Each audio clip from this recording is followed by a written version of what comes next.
السلام علیکم ناظرین، پروگرام ڈاکٹر شاہد مسعود کے ساتھ میں ہوں تنزیلہ چودھری اور آج میرا ساتھ دے رہی ہیں صبا خان اور اسلام آباد سے ہمارے ساتھ موجود ہیں پروگرام کے میزبان ڈاکٹر شاہد مسعود صاحب۔ آج ہم جس پر بات کرنے جا رہے ہیں ٹاپک پر، آج ایک افسوسناک واقعہ پیش آیا ہے کراچی میں، جہاں پر بم دھماکہ کیا گیا ہے اور صدر آصف علی زرداری کے سیکیورٹی آفیسر کو نشانہ بنایا گیا ہے۔ سوالیہ نشان یہاں پر یہ ہے کہ سیکیورٹی ادارے جنہوں نے عوام کو تحفظ فراہم کرنا ہوتا ہے وہ تو مکمل طور پر ناکام ہو چکے ہیں، کیونکہ ان کے اپنے اوپر حملہ ہو رہا ہے۔ مزید اس حوالے سے کیا پیش رفت ہوتی ہے اور کس طرف ملک جا رہا ہے، کیا سیکیورٹی اداروں کی کارکردگی ہے، بات کرتے ہیں۔ السلام علیکم ڈاکٹر صاحب۔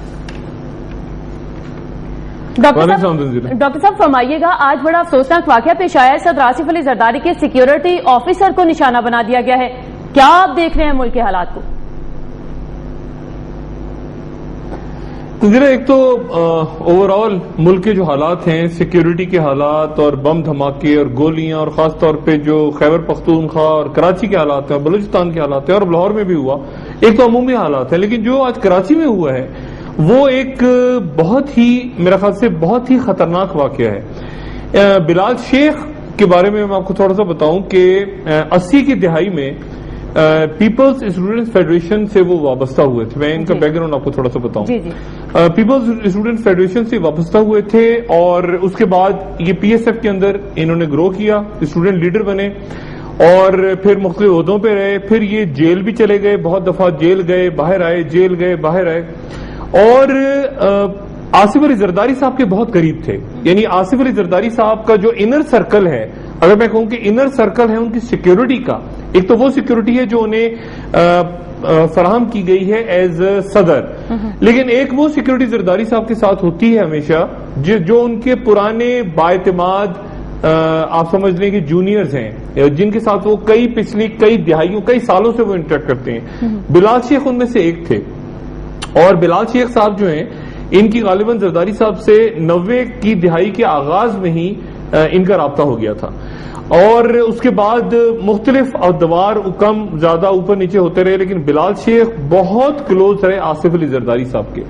اب یہ کلوز سے میں آپ کو اس طرح واضح کروں کہ جو آصف علی زرداری صاحب مثال کے طور پہ جیسے محترمہ بے نظیر بھٹو صاحبہ کی سیکیورٹی کا مسئلہ تھا، تو زرداری صاحب نے جن لوگوں کو سب سے پہلے چنا، آپ کو یاد ہے ان میں خالد شہنشاہ ایک تھے جن کا کراچی میں قتل ہو گیا، بلال شیخ بھی تھے، بلال شیخ بھی ان لوگوں میں سے تھے جو سیکیورٹی زرداری صاحب کا جو سیکیورٹی کور تھا اس کو وہ ہیڈ کرتے تھے۔ یہ بالکل ایسے ہی جیسے بے نظیر بھٹو صاحبہ کے ساتھ آپ کو شاید علم ہو کہ منور سہروردی ہوا کرتے تھے جو کہ کراچی میں قتل ہو گئے تھے، لیکن منور سہروردی تھے پولیٹیکل سیکرٹری، یہ پولیٹیکل سیکرٹری نہیں تھے، یہ زرداری صاحب کی اپنے ذاتی معاملات، جیسے زرداری صاحب نے اگر مثال کے طور پہ کہیں ٹریول کرنا ہے، زرداری صاحب نے کراچی جانا ہے، لاہور جانا ہے، تو اس سے پہلے کہ وہ یا ملک سے باہر جانا ہے، کہیں امریکہ جانا ہے، کہیں دبئی جانا ہے، تو اس سے پہلے کہ وہ اپنے سرکاری جو اہلکار ہیں ان کو وہ کچھ بتائیں، اس سے پہلے وہ بلال شیخ کو اعتماد میں لیا کرتے تھے، اور بلال شیخ کو پتا ہوتا تھا کہ موومنٹ کہاں ہوگی، کہاں جانا ہے، کہاں رکنا ہے، کیسے چلنا ہے، بلاول صاحب نے کہاں پہنچنا ہے کیا۔ تو یہ پورا جو زرداری صاحب کا اپنا پرائیویٹ سیکیورٹی کا پورا ایک کارڈن تھا، اس کو بلال شیخ ہیڈ کر رہے تھے، اور اس کے نتیجے میں یہ تھا کہ ایک اور اس کا اینگل جو ہے وہ میں آپ کو بتاتا چلوں کہ بے نظیر بھٹو صاحبہ کے میں نے قتل کی بات کی 2007 کی، میں آپ کو ایک اور بات بتاتا چلوں کہ جب محترمہ کراچی آئی تھی 18 اکتوبر 2007 کو، تو آنے کے بعد آپ کو یاد ہے کہ کارساز میں بم دھماکہ ہوا تھا، اس بم دھماکے کے بعد محترمہ کو جو وہاں سے نکالا گیا تھا ٹرک سے نکال کے ان کو بلاول ہاؤس تک لے جانے کی جو ذمہ داری تھی وہ عبد الرحمان بلوچ صاحب کی تھی، جن کو کچھ لوگوں نے بعد میں رحمان ڈکیت بھی کہا، اور جن کا کراچی میں قتل ہو گیا۔ اسی طرح وہ آدمی آج قتل ہو گیا، تو اس سے یعنی ہم اس کو میرے خیال سے میں اس کو ذاتی طور پہ ایک بہت امپورٹنٹ قتل سمجھ رہا ہوں اور سیاسی قتل سمجھ رہا ہوں۔ یہ عام دہشت گردی کی واردات نہیں ہے، یہ ایک پولیٹیکل قتل ہے، اور میں نے جو پہلے لفظ استعمال کیا کہ یہ ایک میسج ہے کہ زرداری صاحب کا chief security officer Bilawal house کے پاس کچھ فاصلے پہ قتل ہوا، اور بلٹ پروف گاڑی میں قتل ہوا، مارا گیا، اور وہ آدمی جو حکومتی اہلکار بھی نہیں تھا، زرداری صاحب کا پرائیویٹ ان کی سیکیورٹی دیکھتا تھا، وہ مارا گیا ہے، اور بلٹ پروف گاڑی میں تمام گارڈز کے آگے پیچھے ہونے کے باوجود وہ مارا گیا ہے، دن دہاڑے مارا گیا ہے، کراچی میں مارا گیا ہے جو کہ سندھ میں پیپلز پارٹی کی حکومت ہے. میرا خیال ہے کہ یہ ایک بہت عام واقعہ ہے اور میں پھر لفظ استعمال کروں گا کہ یہ ایک میسج بھی ہو سکتا ہے. اچھا ڈاکٹر صاحب، آپ کیا کہیں گے کہ صدر آصف علی زرداری کے جو چیف سیکورٹی آفیسر کو مارا گیا ہے، جو حادثہ آج پیش آیا ہے، کیا کراچی میں ہونے والے کسی آپریشن کا پیش خیمہ تو نہیں ہو سکتا؟ دیکھیں، آپ نے بڑی امپورٹنٹ بات کی ہے. ایک تو کراچی کے مجموعی حالات چل رہے ہیں، ایم کیو ایم کے حوالے سے جو صورتحال ہے، لندن میں جو معاملات چل رہے ہیں اس پہ ہم پچھلے پروگراموں میں بحث کر چکے ہیں. لندن میں رول میں ہونا چاہیے. یہ آج کے انگلش اخبار کے ایک بڑے انگلش اخبار کی یہ ہیڈ لائن لگی ہوئی ہے فرنٹ پیج پہ. تو یہ وہی صورتحال آپ سمجھ سکتی ہیں کہ جب پچھلی حکومت آئی تھی پیپلز پارٹی کی، تو آپ کو یاد ہے شروع میں بات ہوئی تھی کہ آئی ایس آئی کو دے دینا چاہیے سویلین کنٹرول میں. اسی طرح کی ایک پھر فضا یہاں پہ قائم ہوئی ہے اور یہ خبر لگی ہے ایک ممتاز انگلش اخبار میں فرنٹ پیج پہ. اور اس بات کو بھی بغور دیکھا جا رہا ہے کہ کیا مقصد پاکستان بیشنگ تھا، کیا مقصد پاکستان کے دیگر ممالک کے ساتھ تعلقات خراب کرنا تھا، کیا مقصد فوج سویلینز کے تعلقات خراب کرنا تھا، اور سب سے بڑھ کے یہ کہ کیا مقصد فوج کو ڈسکریڈٹ کرنا تھا. مزید ایک بار پھر دوبارہ لوگوں کو یاد دلا دیا جائے کہ مئی 2011 میں کیا ہوا تھا، ان کو اچانک 2013 میں یاد دلا دیا جائے جب کینٹ گیم شروع ہو رہا ہے. اور جان کیری نے اس مہینے، آپ کو پتا ہے آنا ہے، جان کیری نے بھی 26 کو یا 25 کو ان کا دورہ فائنل نہیں ہوا ڈیٹس اس کی، لیکن انہوں نے بھی آنا ہے. تو مقصد کیا ہے دوبارہ؟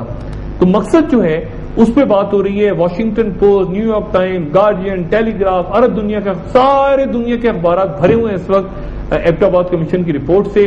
اور مقصد یقیناً یہی ہے کہ پاکستان کو ڈسکریڈٹ کیا جائے، اور پاکستان کو ڈسکریڈٹ کیا جا رہا ہے. پیچھے کون ہے؟ جیسے میں نے پہلے کہا کہ کہانی ختم نہیں ہو رہی، ہر روز کوئی نہ کوئی آپ کے سامنے اس حوالے سے خبر آتی رہے گی. جی ڈاکٹر صاحب، ڈاکٹر شکیل آفریدی کدھر گئے؟ ان کو تو سی آئی اے کا ایجنٹ کہا گیا تھا اور انہوں نے کافی اہم کردار بھی ادا کیا تھا ایبٹ-آباد آپریشن کے حوالے سے. ڈاکٹر شکیل آفریدی صاحب جو ہیں وہ کہیں نہیں گئے، وہ یہیں پہ موجود ہیں. اور شکیل آفریدی صاحب کے بارے میں جو ایبٹ-آباد کمیشن رپورٹ ہے وہ بڑی دلچسپ کہانی بیان کری. وہ کہہ رہی ہے کہ ہمارا دشمن ان کا ہیرو، امریکہ کی طرف پن پوائنٹ کر کے رپورٹ میں سابق D G I S I Ahmed Shuja Pasha صاحب کا یہ ہے کہ ہمارا دشمن ان کا ہیرو اور ان کا ہیرو جو ہے وہ ہمارا دشمن. یہ جملہ اس طرح سے لکھا ہے. اچھا، اب بات یہ ساری کہ شکیل آفریدی صاحب جو ہیں وہ 2008 میں انہوں نے جو بیان دیا ہے، کمیشن نے ڈاکٹر شکیل آفریدی سے بھی رابطہ کیا. یہ جو ایبٹ-آباد کمیشن ہے انہوں نے شکیل آفریدی صاحب کا بھی بیان ریکارڈ کیا. اور بیان اس میں یہ ہے کہ شکیل آفریدی صاحب بھی بیان کرتے ہیں کہ مجھ سے 2008 میں ایک آسٹریلین نیشنل نے مجھ سے رابطہ کیا اور مجھ سے رابطہ کرنے کے بعد یہ کہا کہ جی تنزیلہ کچھ کہہ رہی ہیں؟ نہیں سر، آپ کو سن رہے ہیں. جی سر. جی سوری. اچھا، وہ یہ کہہ رہے ہیں شکیل آفریدی کہ مجھ سے ایک آسٹریلین نے رابطہ، نیٹ ورکس اپنی جگہ موجود ہیں اور شاید پہلے سے زیادہ مضبوط ہیں، شاید 2010-2011 سے زیادہ مضبوط ہیں. ذہن میں رکھیے گا کہ اب سے 2 مہینے پہلے کی جو رپورٹ آئی ہے اس دن بھی ہم نے بات کی. ایڈورڈ سنومین جو این ایس اے کے لیکر ہیں، جو کہ ماسکو ایئرپورٹ پہ بیٹھے ہوئے ہیں اس وقت، انہوں نے کہا ہے کہ دنیا کے جن ممالک میں سب سے زیادہ ہمارا نیٹ ورک ہے اور سب سے زیادہ جاسوسی کی اطلاعات ہمیں جہاں سے آ رہی ہیں ان میں سے ایک ملک پاکستان ہے. اور میں نے یہاں پہ سائبر سیکیورٹی کے لوگوں سے جو سیکیورٹی کے دیکھتے ہیں سارے معاملات، کمیونیکیشنز کو دیکھتے ہیں، یہ سارا ان کی اہم شخصیات سے پرسوں میری بات ہوئی تو میں نے ان سے پوچھا کہ جی وہ جو پرزم نیٹ ورک ہے جس کی طرف ایڈورڈ سنومین نے اشارہ کیا ہے کہ پاکستان سے صرف مارچ کے مہینے میں اتنی ارب انفارمیشنز گئی ہیں، کیا وہ نیٹ ورک ابھی تک قائم ہے یا ختم ہو گیا؟ تو ان کے پاس کوئی واضح جواب نہیں تھا. انہوں نے کہا جی ہماری کوشش ہے کہ وہ ختم ہو جائے لیکن ہمیں سمجھ نہیں آ رہا کہ وہ نیٹ ورک کہاں موجود ہیں اس وقت. تو نیٹ ورکس اپنی جگہ موجود ہیں اور نیٹ ورکس ہونے کا مطلب یہ ہرگز نہیں کہ جاسوس گھوم رہے ہیں، نہیں. نیٹ ورکس لیپ ٹاپس میں ہیں، ٹیلی فونز میں ہیں، کمپیوٹرز میں ہیں، چپس میں لگے ہوئے ہیں، لسننگ ڈیوائسز لگی ہوئی ہیں، انفارمیشنز جا رہی ہیں اندر باہر. تو وہ سارے نیٹ ورکس موجود ہیں اپنی جگہ. اور یہ بدقسمتی سے 2008 میں یہ پاکستان میں شکیل آفریدی صاحب آئے، لیکن جو یہ نیٹ ورک ہے بش صاحب یہ کہتے ہیں کہ میں نے 2007 میں، یعنی ان کا آخری سال جو تھا، جارج بش کہتے ہیں کہ میں نے اسٹارٹ کیا تھا پرزم پروگرام اور پاکستان اس کا ایک مین ہدف تھا, مین نشانہ تھا. وہ نیٹ ورک آج بھی چل رہے ہیں. جی ڈاکٹر صاحب جاتے جاتے ایک سرسری سی نظر توقیر صادق کیس پر بھی ڈالتے چلتے ہیں. توقیر صادق کو 24 گھنٹے کا ٹائم دیا گیا ہے وعدہ معاف گواہ بننے کا. کیا آپ سمجھتے ہیں کہ وہ وعدہ معاف گواہ بن جائیں گے؟ چلیے یہ بات میں آپ کو پہلے بتا دیتا ہوں, توقیر صادق صاحب وعدہ معاف گواہ بن چکے ہیں. اچھا, یہ میں آپ کو پہلے یہ خبر بتا دیتا ہوں کہ توقیر صادق صاحب وعدہ معاف گواہ بن چکے ہیں اور پاکستان آنے سے پہلے بن چکے ہیں. یہ بات میں نے پہلے آپ سے کی تھی کہ وہ طوطے کی طرح بولنے کو تیار ہیں اور وہ بول رہے ہیں آلریڈی, اور جتنی معلومات انہوں نے دینی تھی وہ دے چکی ہیں. میں آپ کو بالکل کیٹاگوریکلی بتا دوں, انہوں نے پولیٹیشینز کے نام دے دیے ہیں, عام ترین حکومتی شخصیات کے نام دے دیے ہیں, بیوروکریٹس کے نام دے دیے ہیں, اور انہوں نے یہ بتا دیا ہے کہ میرے پاس تو صرف اتنے سے پیسے تھے, باقی میں نے پیسے ان سارے لوگوں کو کھلا دیے. وہ وعدہ معاف گواہ بن چکے ہیں, وہ اپنے جرائم بھی مان چکے ہیں. یہاں تک انہوں نے کہہ دیا کہ میری ڈگریاں بھی جعلی تھیں, میری اپوائنٹمنٹ بھی انلیگل ہوئی. انہوں نے یہ بھی بتا دیا کہ مجھے کس کس نے بھگایا پاکستان سے. اس نے ٹریول ایجنٹس کے نام بھی بتا دیے ہیں, اور رکشے کی کہانی ساری فضول نکلی ہے. انہوں نے یہ بھی بتا دیا کہ میرے ٹریول ایجنٹس کون تھے, میں کس طرح نکلا, کن لوگوں نے مجھے نکالا, کن عام شخصیات نے مجھے بھگایا, اور وہ وعدہ معاف گواہ بن چکے ہیں. اور ایک بات جو میں نہیں کہنا چاہتا, میں اشاروں میں صرف بات کروں گا کہ جو توقیر صادق صاحب کے قتل کی بات چل رہی تھی, کہ توقیر صادق صاحب بار بار کہہ رہے ہیں مجھے جان کا خطرہ ہے, اور ان کو تفتیش کرنے والے جو آفیسر ہیں وقاص, جو نیب کے اندر رکھا ہوا ہے اسلام آباد کے ریجنل آفس میں, جہاں انتہائی ہائیسٹ سیکورٹی ہے اس وقت توقیر صادق کی. جس بندے کا نام لیا ذیشان کا, کہ ذیشان صاحب جو ہیں ان کو ہائر کیا گیا, سپاری دی گئی قتل کرنے کی.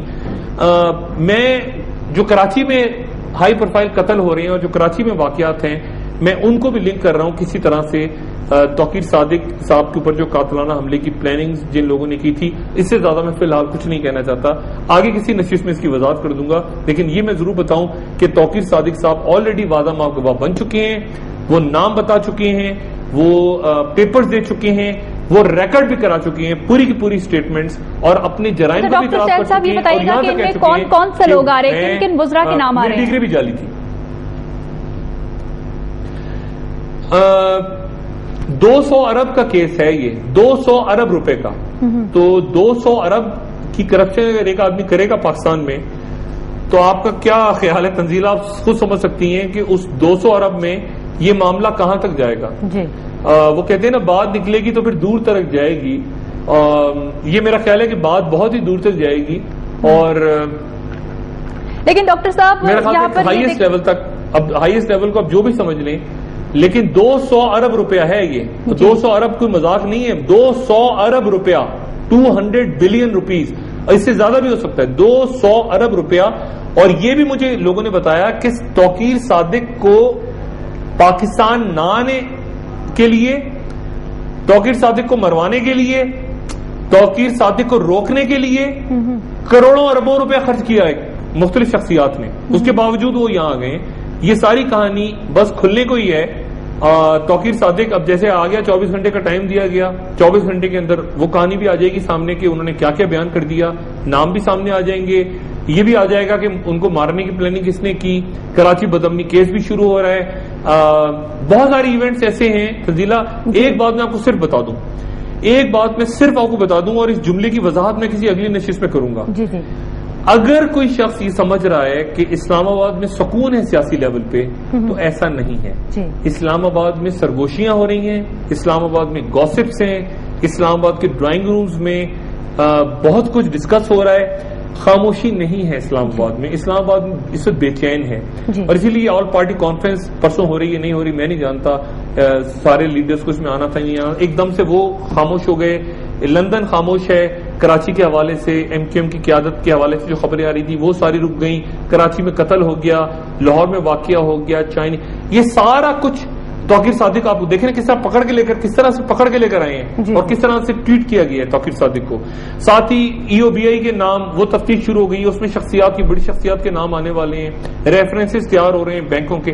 بہت کچھ ایسا ہے جو کام ہو رہا ہے, سامنے نہیں آ رہا. اور مجھے لگتا ہے کہ ایک دم سے, جیسے میں نے پہلے کہا کہ آتش فشاں سا ہے جو پھٹے گا کسی وقت اچانک, اور وہ پھٹ رہا ہے. مجھے ایسا لگتا ہے کہ جیسے لاوا بہہ رہا ہے. توقیر صادق کراچی کا قتل، ہائی پروفائل قتل زرداری صاحب کے چیف سیکورٹی آفیسر کا، کراچی بدامنی کیس، توقیر صادق صاحب کا وعدہ معاف گواہ بن چکے ہیں. وہ میں بات پھر دوہراؤں، توقیر صادق وعدہ معاف گواہ بن چکے ہیں اور ان کی طرف سے نام دے دیے گئے ہیں. وہ پبلک میں جیسے ہی آئیں گے تو ساتھ ہی ECL پہ نام ڈل جائیں گے. یہ بھی میں بتا دوں، جیسے ہی میں نام اگر میں واقف بھی ہوں تو میں بات آپ سے نہیں کروں گا، وہ نام نہیں لوں گا، کیونکہ جیسے ہی وہ نام آئیں گے توقیر صادق نے نام بتائے اور ساتھ ہی نیب کی طرف سے وہ نام ECL پہ ڈل جائیں گے، ملک سے باہر جانے پہ پابندی لگ جائے گی. میرا اندازہ یہ ہے کہ وہ شخصیات جو اس میں ملوث ہیں وہ آلریڈی یہ بات جانتی ہیں کہ اگر وہ ملک چھوڑنے کی کوشش کریں تو ہو سکتا ہے ان کو ایئرپورٹس پہ روک لیا جائے، یہاں نہیں تو اگلی ایئرپورٹ جہاں ان کی فلائٹ لینڈ ہو وہاں روک لیا جائے. یہ ساری ڈیولپمنٹس ہو رہی ہیں اسلام آباد میں. جی بہت شکریہ ڈاکٹر صاحب. ناظرین، آج ہم نے بات کی کراچی میں ہونے والے افسوسناک واقعے کے حوالے سے جس میں صدر آصف علی زرداری کے چیف سیکیورٹی آفیسر بلال شیخ کو نشانہ بنایا گیا. آیا ان کے قتل کا معمہ حل ہو سکے گا یا نہیں ہو سکے گا؟ اور اس حوالے سے ہم نے ایبٹ آباد کمیشن کے حوالے سے بھی بات چیت کی. ڈاکٹر صاحب کا بھی یہی کہنا تھا کہ ابھی تک ذمہ داروں کا تعین نہیں کیا گیا، ذمہ داروں کا تعین آنے والے وقت میں ہوتا ہے یا نہیں ہوتا ہے اور یہ رپورٹ کیا رخ لیتی ہے. یہ تمام معاملات جو ہیں یہ توجہ طلب ہیں، آنے والا وقت ہی اس حوالے سے وضاحت کر سکتا ہے. توقیر صادق کے حوالے سے ڈاکٹر صاحب کا یہ بھی فرمانا تھا کہ وہ آلریڈی وعدہ معاف گواہ بن چکے ہیں اور اعلیٰ وزراء کے نام جو اس میں سامنے آ رہے ہیں، مزید ان کے حوالے سے بھی کارروائی عمل میں لائی جائے گی. لیکن یہ تمام اس صورت میں ہوگا جب آنے والا وقت اس حوالے سے اس بات کی تصدیق کرے گا اور ان کے خلاف کارروائی کی جائے گی. پروگرام میں فی الوقت اتنا ہی. تنزیلہ چودھری اور صبا خان کو دیجیے اجازت. کل پھر حاضر ہوں گے. اللہ نے کے بان.